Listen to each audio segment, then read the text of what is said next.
hell, as this new sea demon really shed a lot of light on how the different species perceive each other.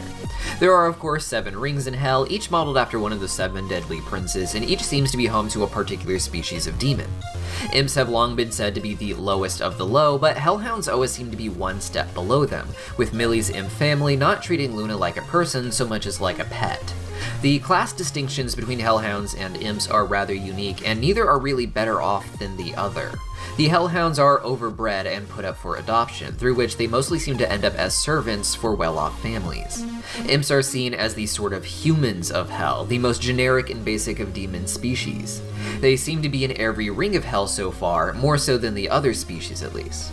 The hellhounds seem to reproduce so fast that the families can't quite support themselves in hell's economy, and thus hellhounds end up in adoption. But imps had just the right balance of lifespan and reproduction rate at the low end of the hierarchy to end up being useful and end up migrating all over hell. They seem to be the foot soldiers in every battle, they currently farm all of the food that hell eats, and were likely involved in the construction of the actual societies of hell as it moved through the 7 rings.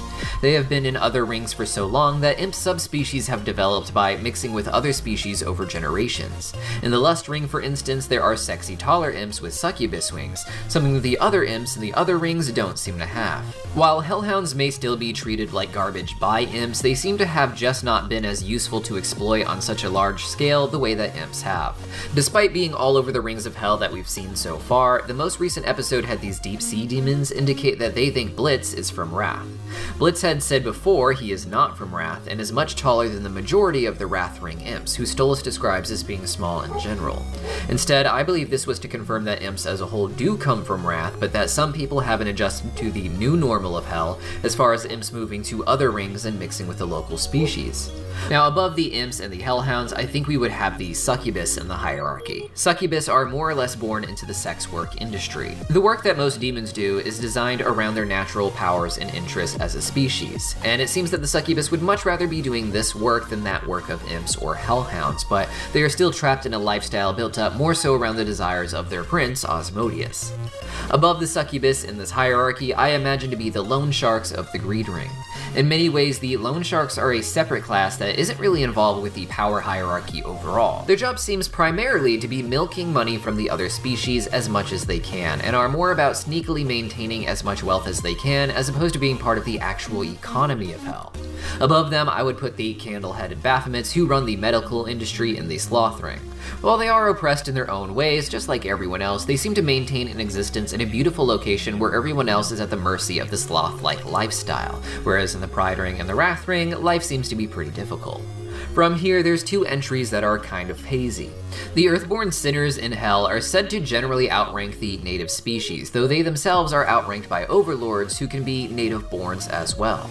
I explained that because in the most recent episode, the little information we got about the deep sea demons of the Envy Ring indicates that the deep sea demons are a class above the general population of sinners.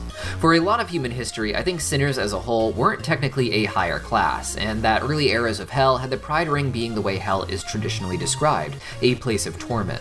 I imagine that the native life of the Pride Ring reacted violently to immortal sinners appearing when human souls began to pass over. The sinners themselves would also be at war with everyone coming in, each with their own unique powers and all of them just generally afraid of each other. Over time, however, the societies would have started to form in the Pride Ring, and from here they are considered a class above most native demons because of their immortality. However, their life in the Pride Ring is considered pretty horrible. Like with the natives, every system is designed to enslave them, but they can fall deeper and deeper into financial addiction because of their inability to die, allowing them to ingest more and more addictive substances like Angel does. As a whole, their quality of life is pretty low, with the overlords living in luxury while everyone else suffers and is distracted. The deep sea demons of the Envy Ring so far mostly appear in places like Ozzy's nightclub, a nice event that Millie and Moxie could afford, but a place that these deep sea demons could probably afford more often, as it seems pretty high class all in all, what with the Prince of the Lust Ring enjoying his nights there. In the most recent episode, the Deep Sea Mother gave the impression that the Envy Ring is a safe place for sea demons, a sort of suburb. Most fans believe the entire ring to be an ocean because its prince is Leviathan, the biblical sea monster, and thus these deep sea demons have a home that the other demons likely can't enter. Even the sharks from the Ocean of the Greed Ring may not be able to survive in the deep sea atmosphere of the Envy Ring, where things are probably a lot darker, especially with its purple sky. This would make it an isolated place where, even if just suburb-like, it's still a step above the state of living most of the sinners have in the Pride Ring, even in the capital of Pentagram City. The isolation allows them to have their nicer community overall, and their primary app, as seen on Blitz's phone, appears to be social media based, with its logo resembling TikTok. With them being the Envy Ring, I believe that the social media of Hell, and before that the magazines and such, were controlled by the Prince Leviathan and used to turn his own people into minor celebrities, with a lifestyle inaccessible to land-walking demons of other rings, so something they could only ever see on screen or in print. This would give them a particular isolation and also explain why, in addition to their superiority, they seem to be less aware overall of the migration of imps, assuming them all to be from Wrath, and why they also used a specious term such as Fire Toad. The mother indicates that this is common, and that while they don't like to say this slur to an imp, they have no problem saying it behind their back, as that is polite. So deep sea demons, despite their short lifespans, are still somewhat on par or even above sinners in certain ways as far as a hierarchy of hell goes. Above the general sinners and deep sea demons, we of course have the Overlords, which is traditionally an earthborn sinner who controls a major industry in the Pride Ring, or has elsewise accumulated a lot of power, but also seems to refer to certain native-born demons that have risen to power as well.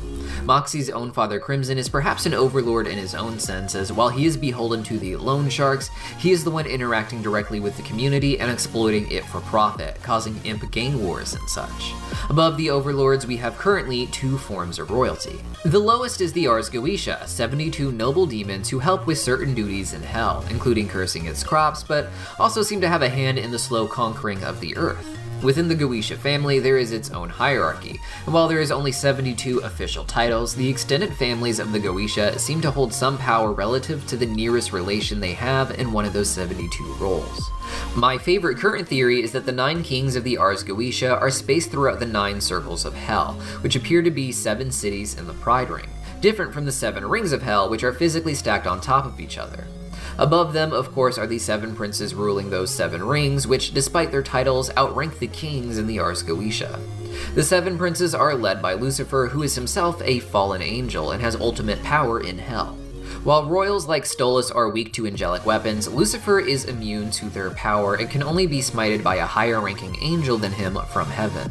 Just below him is his wife Lilith and his daughter Charlie, who still have power over the other 6 princes, but presumably could lose that power easily if Lucifer took it away from them, particularly Lilith, who isn't born from Lucifer the way that Charlie is.